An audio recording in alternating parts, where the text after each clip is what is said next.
it's one of those days.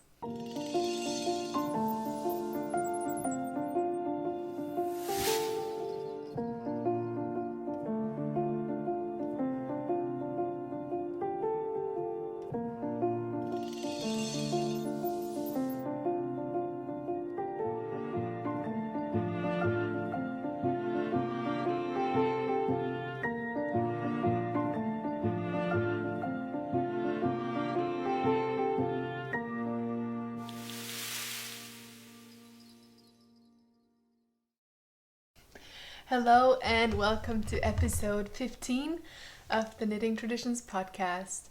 My name is Inga and you can find me on Ravelry as Knitting Tradition and on Instagram as Knitting Traditions.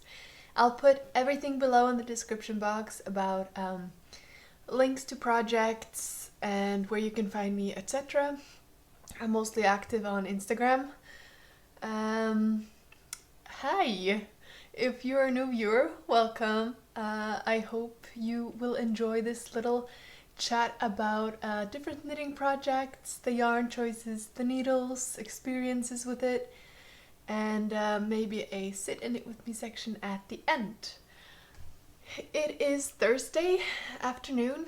I am home today. I was on call until this morning and I have the day off before working this weekend.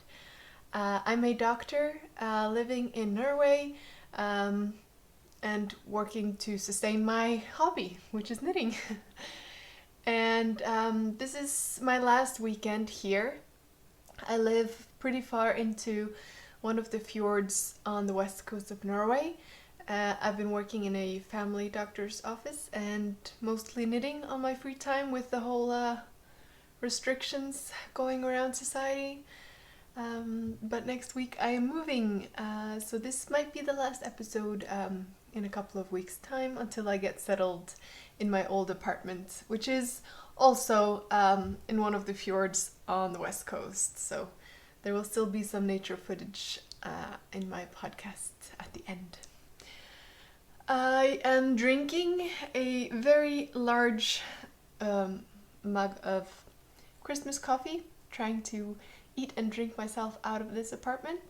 So grab yourself something nice to drink. I hope you're doing well, and let's chat about our knitting. And yes, I know this will get cold before I finish, but that's okay. I like iced coffee. So, yes. Last time I had casted on... Oh no! What am I wearing first? This is a very snuggly, soft sweater. I think I knit this 4 years ago, maybe. I was still studying in Poland in medical school. And there is no pattern for this. I just made a swatch and made it up as I went. It's knit in 2 strands of Mondial Soave or Soave. I'll put it here.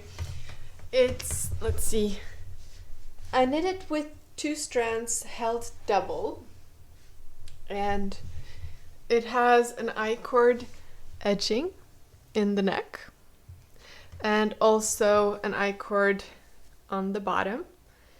And this is just simple moss stitch, so knit 1, purl 1, and then swap it for the next row.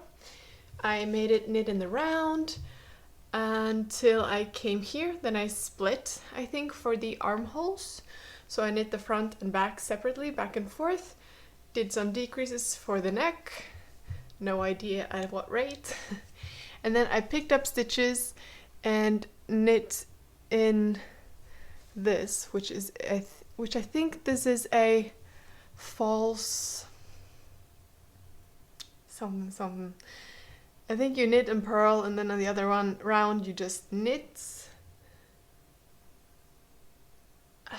What is this? If somebody knows what this thing is called, you could make a comment below if anyone is interested. I don't remember what I did. I think I knit 2 purled, and then on the next either knit all of them or switched it around. I think we call it in Norwegian falsk patent. So you could put that into YouTube, and I'm sure there will be some video illustration to that. But yes, and it is so comfortable. The yarn is a chained yarn, and it has color changes in it. You can see it vaguely here, but as I said, I held 2 strands double, so that kind of made the yarn interesting, but it doesn't have like a stripy effect, which I really like. I did make another sweater, I'll put a photo here, in this yarn with single strand, and I wasn't aware of how stripy it was gonna look, and that was a cabled sweater, which was a lot of work, and I regretted my color choice in the end. And also the yarn pills a lot. It has no itch factor, it's so soft, but that also means that it pills.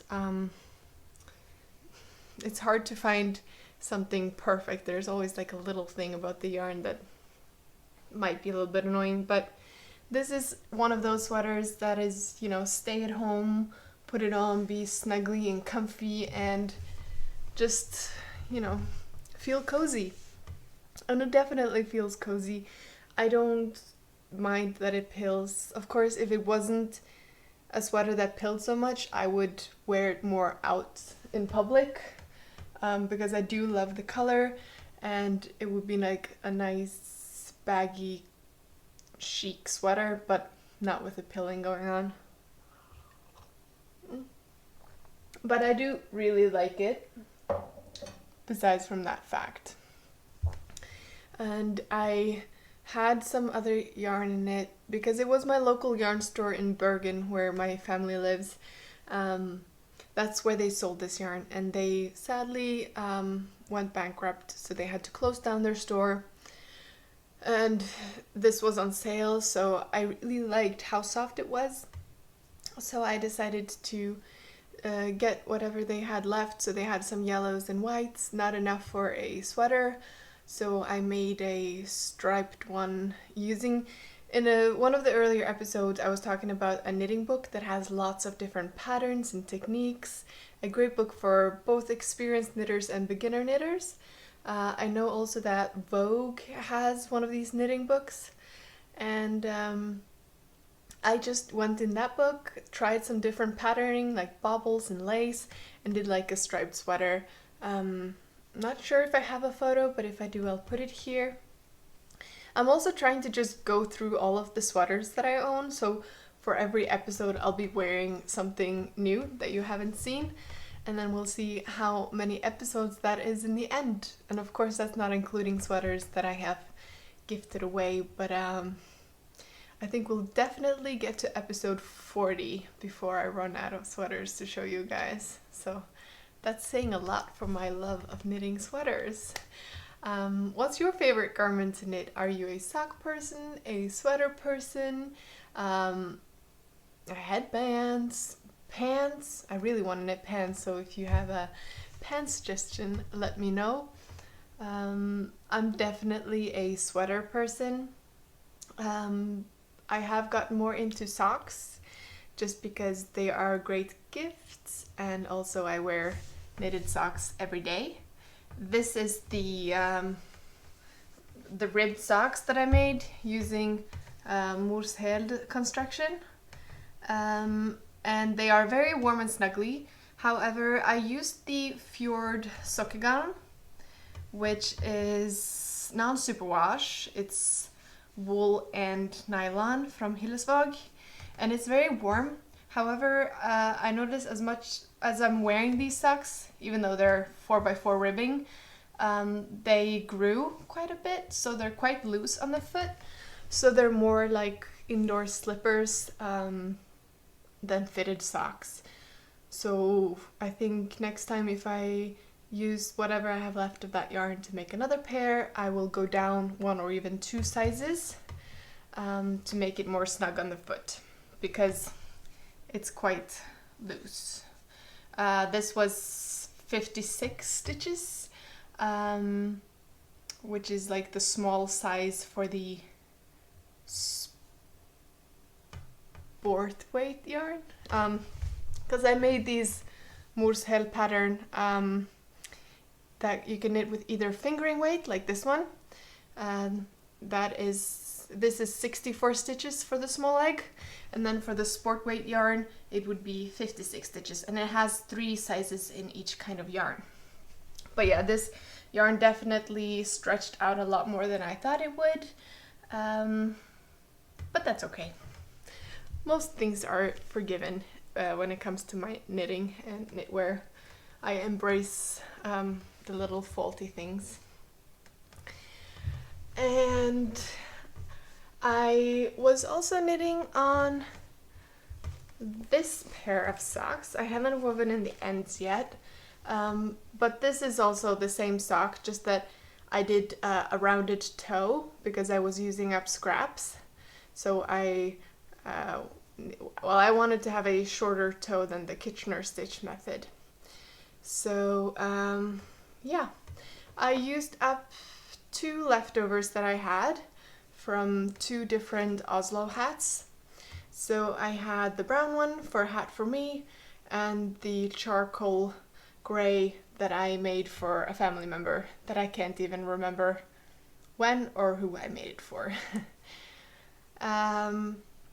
Made the small size again, just with the different toe. And I really like this one.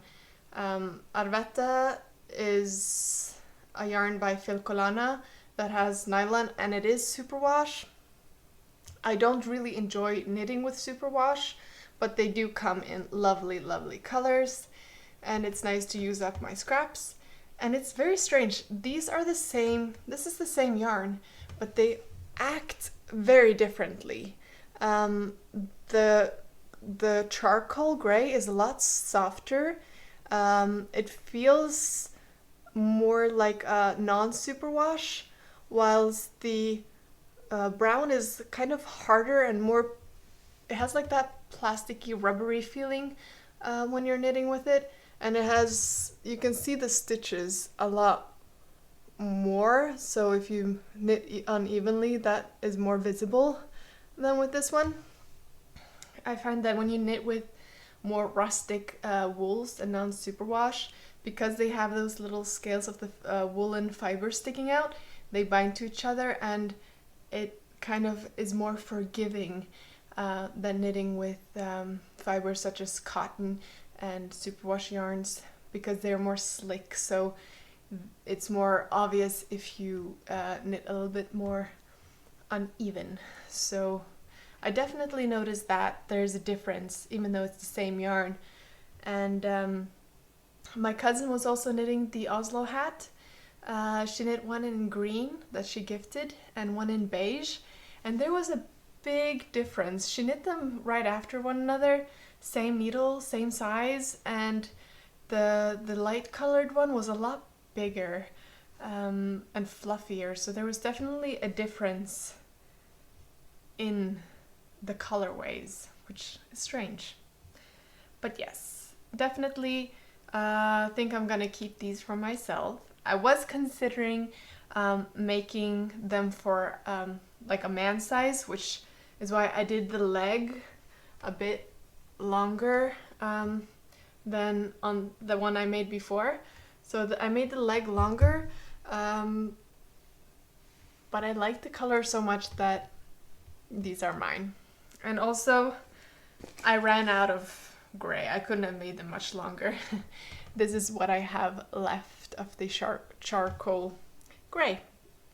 But I do have more of the brown, but I also have some in my stash, so I think I'll make a maybe like a fingering weight top or sweater for summer. I already own a summer top in a very similar color, but it's my color, so, you know, be true to yourself. If you love something, go for it, even if you already have one, if you know you're gonna wear it, so why not? So yeah, I'm gonna be putting this into my little scrap basket, because we are doing a stash along. If you want to join, please join. It's basically for the whole of 2021. knit something using something from your stash.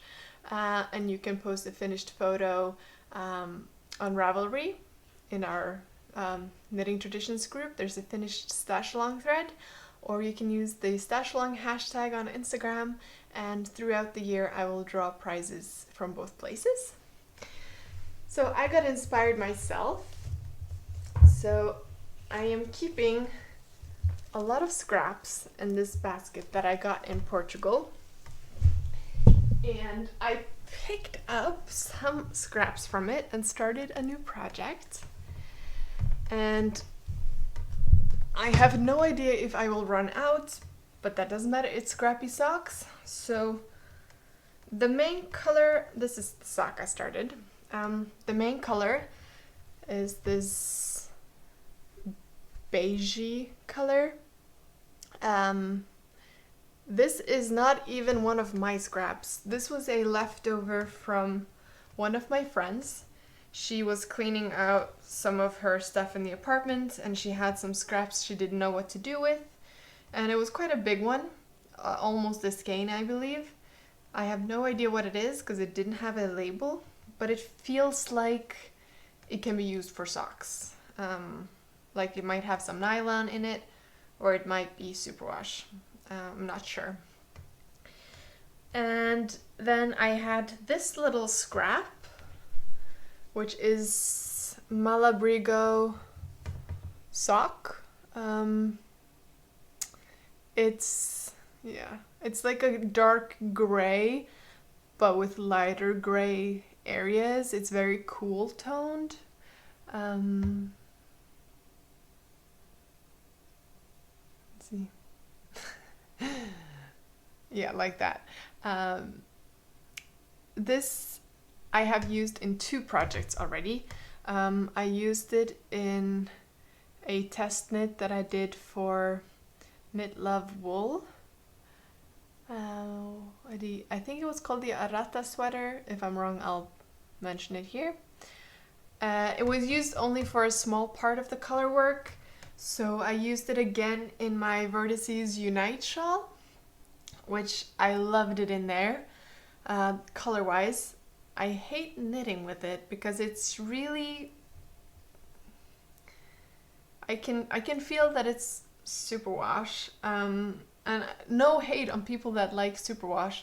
It's just I prefer to not knit with it because of how it feels. And it's also not as warm to wear.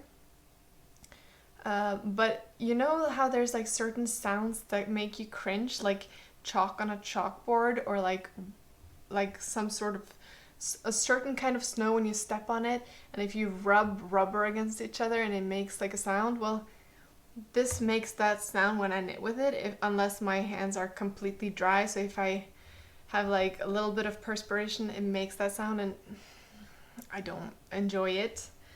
I used it for the cuff of the sock, and I'm also gonna use it for the toe, and I think then I will not have that much left after doing that. So 3 projects, 1 skein. And I'm striping the sock. I'm doing I knit 5 rows in the base color and then 2 rows of this yarn, which I already used for another pair of socks, so this is what I had left. So this I'm using for stripes and the heel. So you can see that it has some nice specks of color and variegates a little bit. And I'm doing 2 stripes of that, and then I knit 3 in the base, slip 1, knit 3, slip 1. So it makes it a little bit interesting, and I think if I were to use a color that was had even more contrast, that would be even more obvious. But it makes it a little bit interesting to knit it, even though you can't see it that clearly. I think it's a bit fun. So yeah, I just started the leg. And yeah, I'm using the same morsel pattern because it's what I always do. It's easy for me And we'll see. I think it should be enough to do the striping on this as well as the heel on the other one. And I'm contemplating maybe making the foot long on this one so I can gift this to a male person, but I haven't decided. I'm always thinking that, you know, I might gift it, but then I end up liking the sock so much that I just want to keep it for myself. The struggles.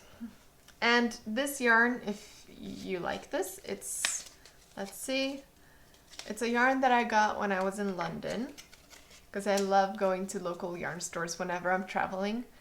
That's like a big motivator for me. Whenever I travel, I really want to go to the yarn store. It's called Life in the Long Grass Fine Sock, which is 75% superwash merino and 25% nylon. And the color is oxidized. So yeah, this color right here, which I really like. Oh, now I can't get it back in. I like to keep my labels inside the ball of yarn so that I don't lose them. Okay, that's my Scrappy sock. And I have some other remnants or scraps in my basket that can be used for socks. I also have some that are not, but I have mohair, so I can pair that. Or I can use thinking color work. We'll see. There's lots of things you can do with your scraps. Just gotta have a feeling in my gut that whatever I have is enough to finish it, because it would be sad to do a project and then as you're just about to finish it, you run out of yarn, and then you have to either make sure that you're doing a scrappy project that's supposed to do scrappy. If not, it might look a little bit weird to have, like, let's say 2 socks and then only one of them has a different colored toe. So yeah, that's this. And I have been knitting a lot on a UFO, and it's kind of a love-hate relationship. I really want the finished object. I started knitting on this last winter. This is it. And yeah, I'll talk a bit and then I'll show you a bit more. It's a pattern from the book Wildwood by Marie Wallin. And I originally got the wrong book. I thought this book was what I got, but I got a different one. And then I got the right one afterwards. But there's so many beautiful patterns in there. Even if it's just to look at them, they're stunning. Like, let's see, here's one called Oak. And then there's Wild Rose. It's a lot of beautiful Fair Isle knitting, but she does have a few patterns that are not Fair Isle. However, the pattern that I had been wanting to knit for forever was, let's see if I can find it. This one, Chestnut. This right here. The pattern is called Chestnut, and I got a yarn kit at a knitting festival for the size medium, which is her smallest size is small, and then this is medium. So these are the exact colors that she has in her book. However, I did not realize when I got this that it was knit in pieces. And my style of knitting is continental and Norwegian purling, which means no matter if I'm knitting or purling, I'm holding the left needle in my hand like so, And then I have the yarns loosely hanging inside my hand, draped over my pinky. No, this finger. So they're just hanging loosely over here. And then if I'm doing color work, I have one of them draped over here and one draped over here. So I'm just picking, and I don't have to move the yarn or anything. I'm just knitting and picking stockinette. If I were to do color work on the back side, that would not really work for my style of knitting, because you have to then have the floats in front of your work towards you. So I would have to manually move the strands and twist them, and it would not be fun for me. So I decided to just knit it in the round and have my first attempt at steeking on a Marie Wallin Fair Isle project, which is supposed to be knit in 3 pieces. This was not easy. It's probably easy for somebody who has steeked before. I've never steeked before, so I had to convert 3 separate pieces into one knitting in the round. So I did that, and then I have on the front a purl stitch in the center and then 2 knit stitches on the sides of that, which I'm gonna reinforce using my sewing machine. So I'm gonna knit up and down on sides of the purl stitch and then cut the purl stitch. And I think the front part doing that's probably gonna be okay. So I just cast on and I started knitting, and it took forever. I will love this. I promise. It's just, it was not fun to knit because the chart was very difficult for me to read. It might not be difficult for everyone to read, but I prefer the charts to have colors in them, or just like black and white. If it's 2 colors, that's fine. But Marie Wallin uses symbols for the colors. So there is, how many colors in this? 1, 2, 3, 4, 5, 6.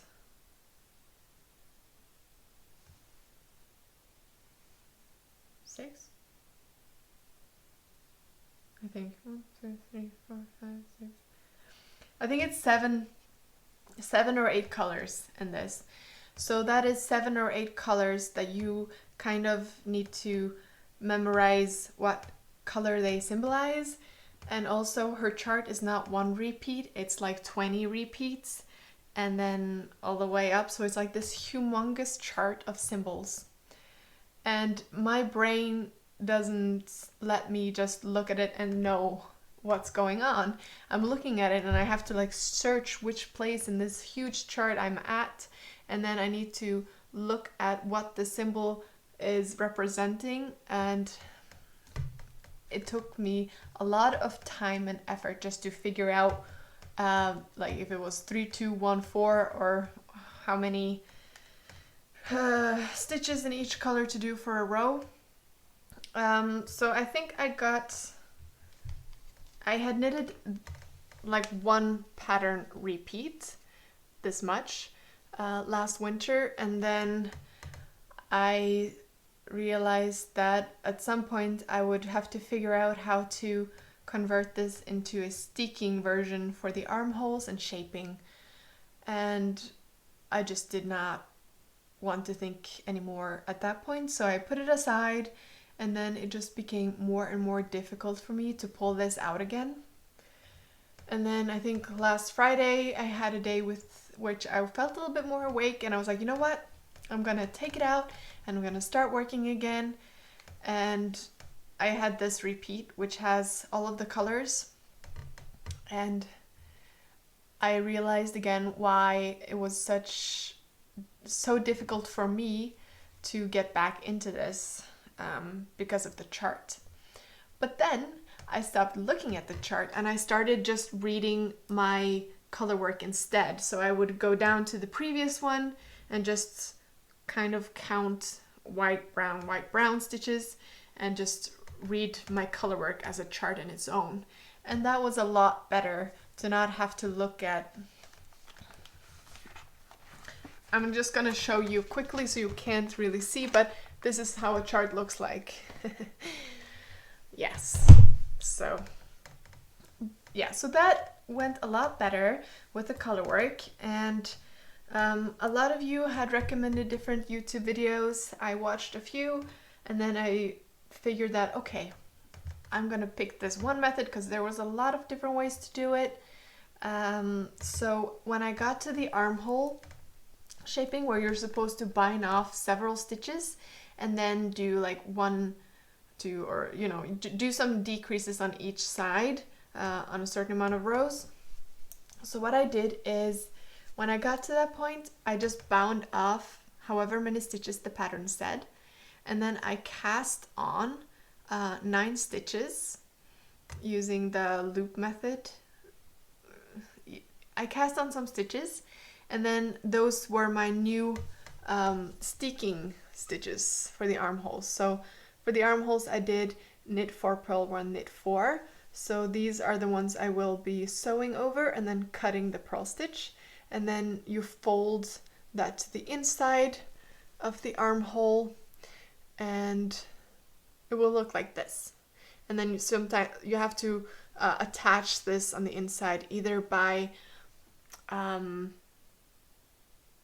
sewing it down. You can have like a fabric over it, or you can knit a fabric to have over it. There are different ways. I haven't decided which one I will use yet, but it worked nicely for the armhole shaping, because then instead of binding off stitches as the pattern says, it's because you're doing pieces, right? I just knit 2 together and slip, slip, knit on the other side.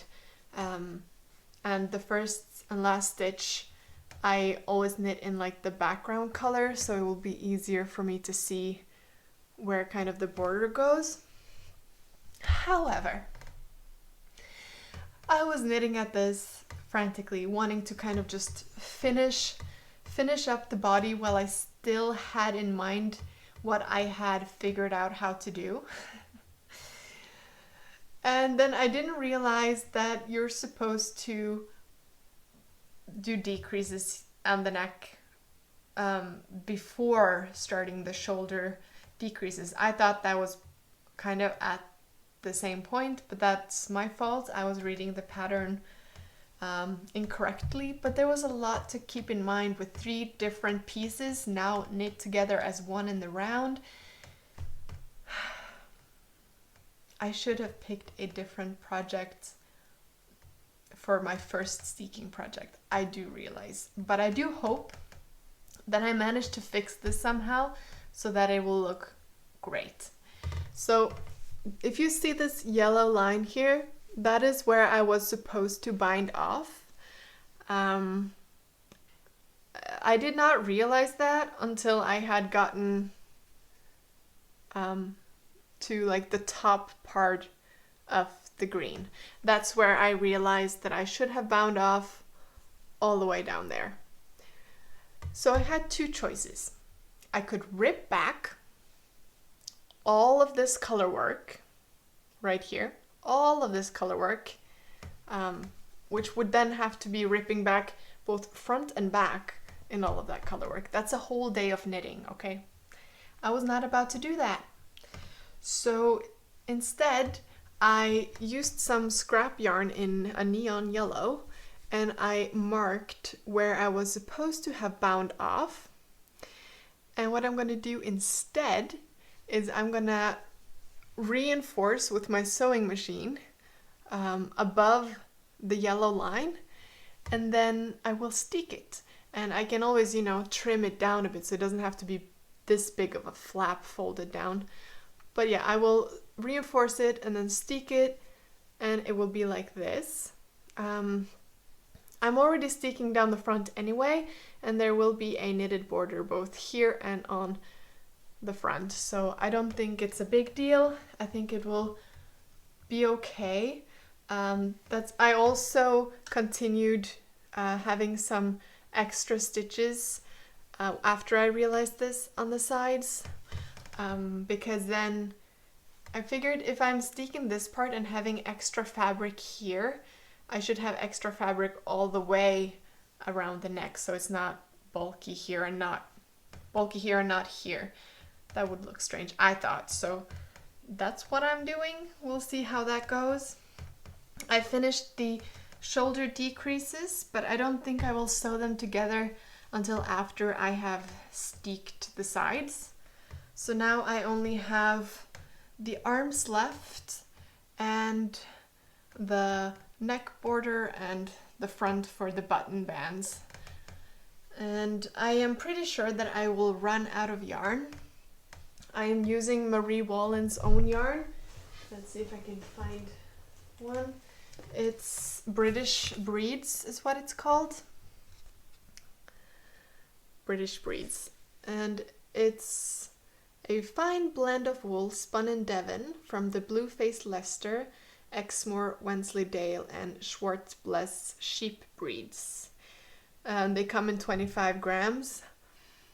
And I am pretty sure that I will definitely run out of the dark brown and also probably the white and maybe even more.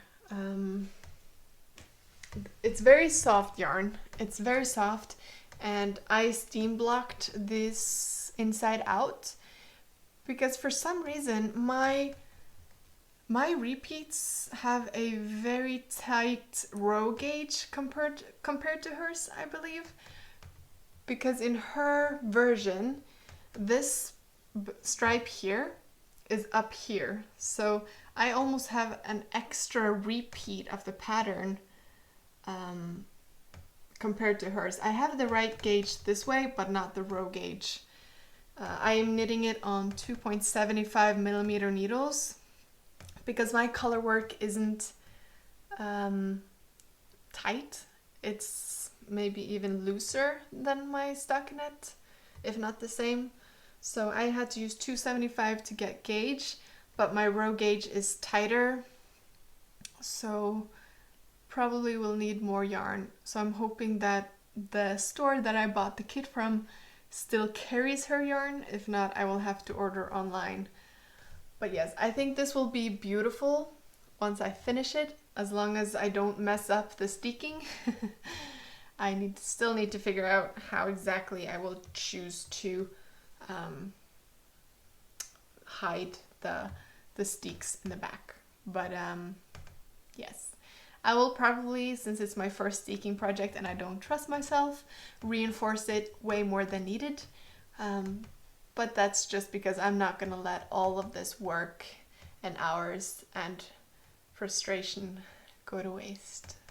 So hoping to get this UFO to not be an unfinished project before the summer, because I do want to wear it when it's cold, and if I know myself, if I let this rest too long, it will easily rest for a whole nother year. So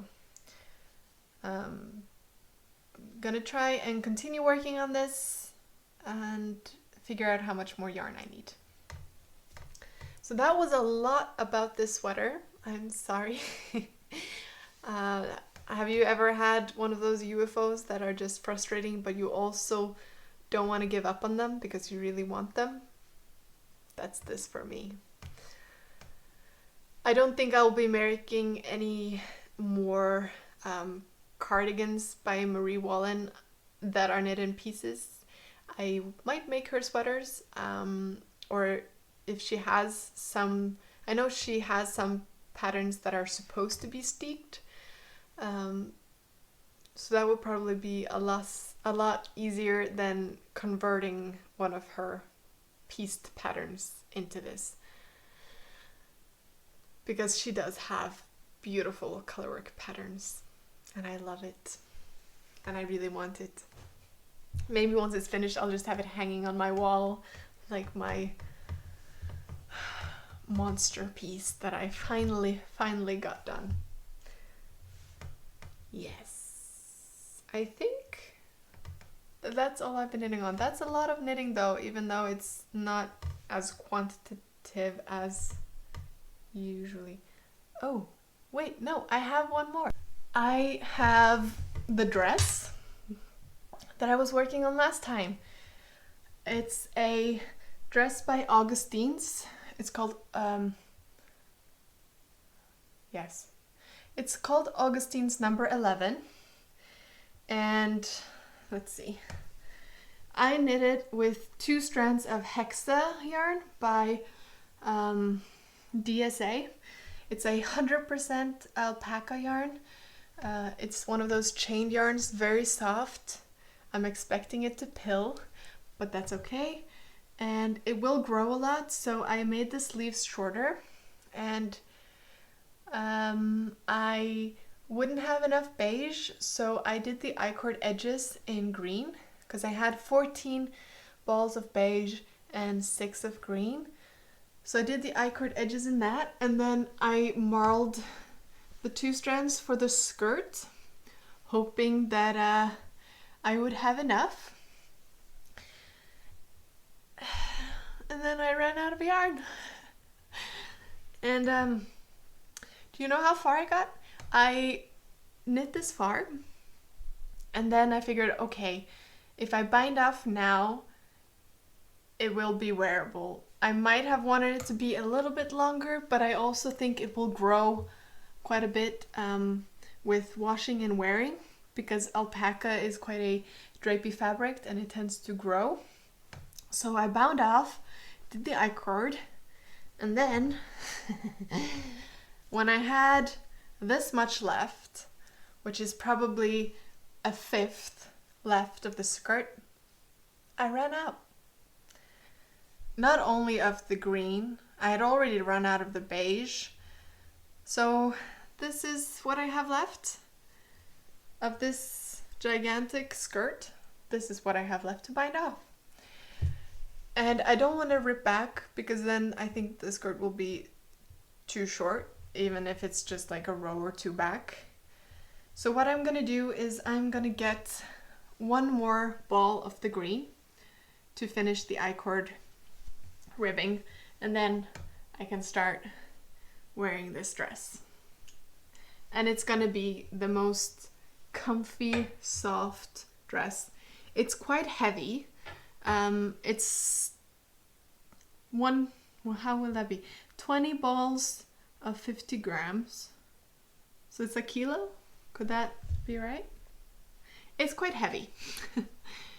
And yeah, but I'm not gonna order the ball of yarn until I have moved, because yeah, I wanna be at home when it arrives. So that's what I will do when I have moved. I'll get the last ball of yarn to finish up this dress. So, and then we can see how much it actually will grow once I wash it. And I was contemplating just ripping back the whole skirt and making it into a sweater, but then I also really like the idea of having this dress. I have 40 plus sweaters and I have 2 dresses, so yes, I think it will be a nice dress. So I will order 1 more ball. And using up 19 balls, 20 balls from my stash and buying 1, I think that definitely debulks the stash, even though I get 1 more ball of yarn. So yes. And if you're joining the stash along, that doesn't mean you can't get anything new. It's just use something from stash. And I am trying to use more than I get this year. I think hopefully that is doable. We shall see. And yes, let's knit for a bit. I think I'll probably record 1 more episode. Hopefully I can record an episode when I'm living at my cousin's place. I don't get to move into my apartment until the 1st of March, which is a month from now.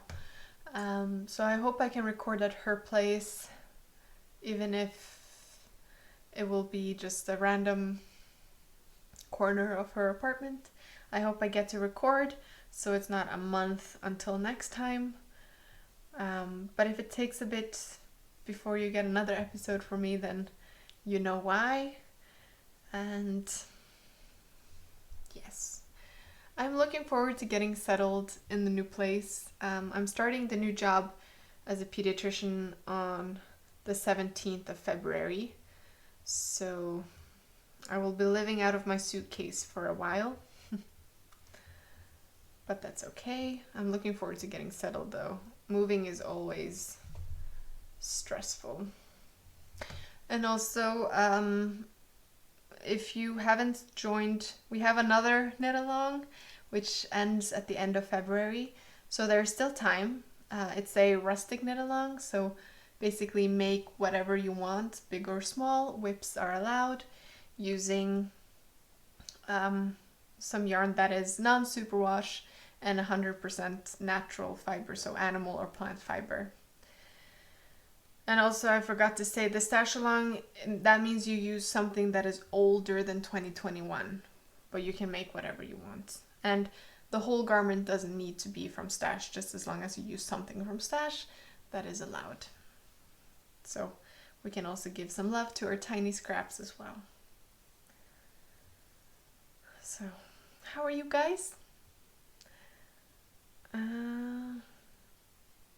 I am trying to figure out where I'm at on this sock. 1, 2, 3, 4, 5. Okay.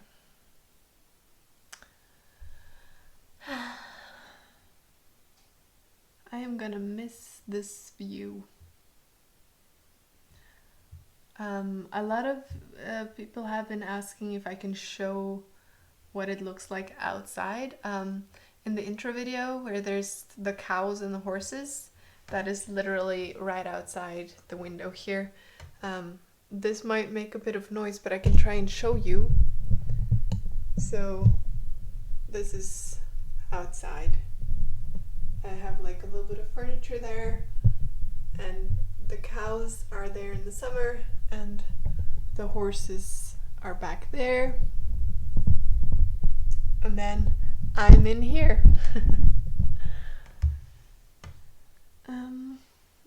I'm still gonna have like a garden outside where I'm moving to, but I'm moving to like a basement apartment, a lot older apartment, darker, but it's like 5 minutes to walk to work, so I can go to work and go back home and sit and knit. And maybe in the summer, if it's not a lot of noises, we could sit outside for some episodes, if that would be nice. And yes, I'm feeling a bit tired today. I don't know what to talk about if not knitting and moving, because literally my life right now is work, stressing a bit about how to pack everything down and move, and then I've been having that love-hate relationship with my cardigan.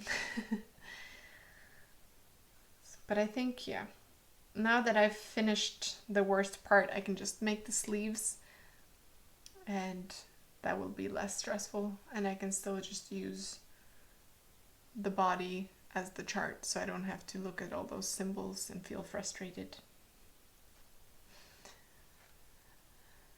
Yes.